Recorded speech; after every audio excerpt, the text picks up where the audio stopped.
કેમ છો મિત્રો? મજામાં? મારા નવા વ્લોગમાં તમારા બધાનું હાર્દિક સ્વાગત કરું છું. અને આજે અમારે ત્યાં બહુ જ ઝાઝો એવો વરસાદ પડ્યો અને બહુ જ આમ ધૂળ સાથે અને પાણી સાથે બહુ જ એવો ભયંકર તોફાન જેવું આવ્યું હતું. હવે તો જો કે મોસમ ખુલી ગયો છે. હવે તો વાતાવરણ ખુલી ગયું છે. આમ ચારે બાજુ નકર આમ ધૂળ દેખાતું હતું. ધૂળ સિવાય બીજું કાંઈ જ ના હતું. આલી બાજુ ને આ ને તે આ મકાન બી નહોતા દેખાતા. આલી બાજુથી જોઈ શકો છો ઓલું જે ઝાડવું રહ્યું ને હજી આ ઘેટા બકરા વાળો એ બી નહોતો દેખાતો. એટલી ધૂળ હતી, વાત જવા દ્યો. ધૂળ સિવાય બીજું કંઈ દેખાતું જ નહોતું. આમ ઓલું કહેવાય ને કે ઓલો ધૂળનો જે ઓલો ખબર ઓલો ગોળ ગોળ ઘૂમટો થાય એવી રીતના કંઈક થતું હતું. અને તમે જોઈ શકો છો મોટા પાયે ડખો થઈ ગયો છે ગાઈસ આ લોકોનો. લ્યો આ શું થયું? થોડીક વાર માટે અબોલા થઈ ગયા છે એવું લાગે છે. તો ગાઈસ આ વરસાદ અને જે આ ધૂળનું વાવાઝોડાને કારણે એટલું આમ કહેવાય ને કે બહુ જોરથી પવન હાલતો હતો. એટલા માટે જો આપણે જે કંઈ પણ વાવ્યું હતું એ બધું ઢાંકવું પડ્યું છે. નકર તો એમાં પાણી જાત તો બધું પાણી નીચે આવત ગારાવાળું. એટલા માટે છે ને બધું ઢાંકી દીધું છે. અને અમુકમાં તો જો પાણી ગરી ગયું છે થોડુંક પણ શું કરવું. તો જો આ લોકો આપણે ટમેટા તો આવી ગયા છે થોડાક. એટલે હવે છે ને એની વ્યવસ્થિત રીતે કેર કરવી પડશે. બાકી નકર તો છે ને બધું પાણીમાં જાય. જેટલી મહેનત કરી હશે ને એટલી. તો ગાઈઝ હું તમને પાછી એક વસ્તુ બતાવું છું. લ્યો વયા ગયું. જો આવ્યા છે પાછા જે ઓલા 3 વયા ગયા હતા. એક ભાગ્યું હતું, એક બેઠું હતું ને એક ભાગી ગયું હતું. એ જો પાછું બેને બોલાવીને લાવ્યું છે. પાછા શાંત ઉભા રહી ગયા છે. જાઓ. યાલે ગયા. યાલે ગયા. વાહ ભાઈ વાહ ધૂમ મચાવે છે. ઘડીક વાર તો બાકાચીકી બોલી ગઈ. કેમેરો ઓપન કર્યો ને એટલે એમાં તો ધડબડાટી બોલી ગઈ. લ્યો વયો ગયો વાહે. આવ્યો. એ આવ્યો. Oh my God. ઓહ આ તો એવું લાગે એકની પાછળ બે છે. ઓલાની વાહે આ બે લાલ કૂતરા હે.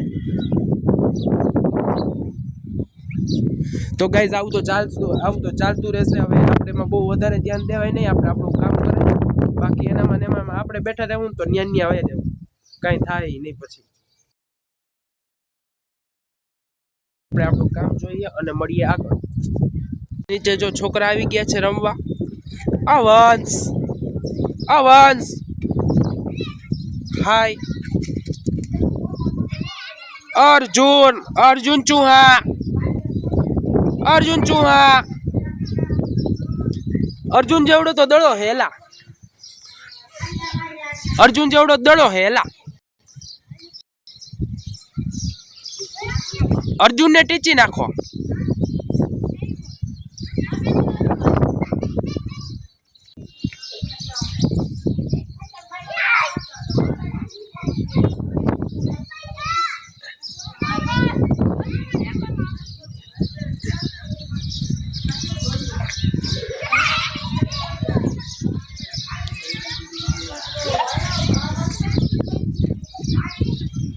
ગાઈઝ મસ્ત એવું સંધ્યાટાણું થઈ ગયું છે. આમ ઠંડો પવન હાલે છે. અને તમે જોઈ શકો છો કે જે આ વાડામાં છે ને ઘેટા બકરાનું દૂધ ઓલા લોકો કાઢે છે.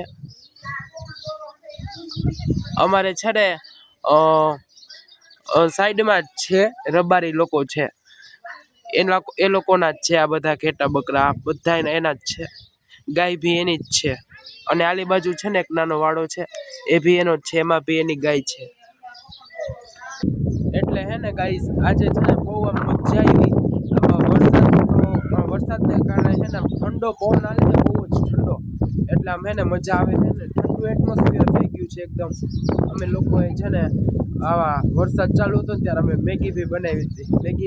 મેગીની મજા લીધી. મેગી ખાતા વરસાદનો આનંદ માણ્યો. એટલે બહુ મજા આવી. એટલા માટે છે ને હવે જોઈએ સાંજે કેવું પાછું થાય છે. બાકી નકર તો મજા નહીં આવે. લાગતું નથી. तो फाइनली गाइस आप देख सकते हैं क्योंकि आप अंधे नहीं हो।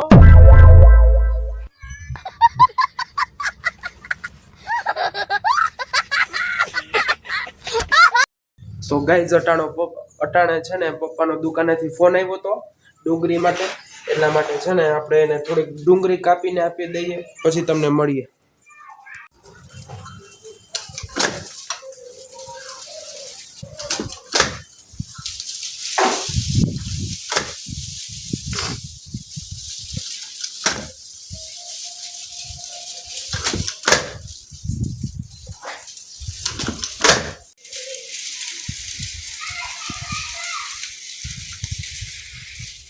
તો ફાઇનલી ગાઈઝ આ વ્લોગને અહીં જ એન્ડ આપીએ છીએ અને મળીએ છીએ બીજા નવા વ્લોગમાં। ત્યાં સુધી જય માતાજી, જય ભોળાનાથ।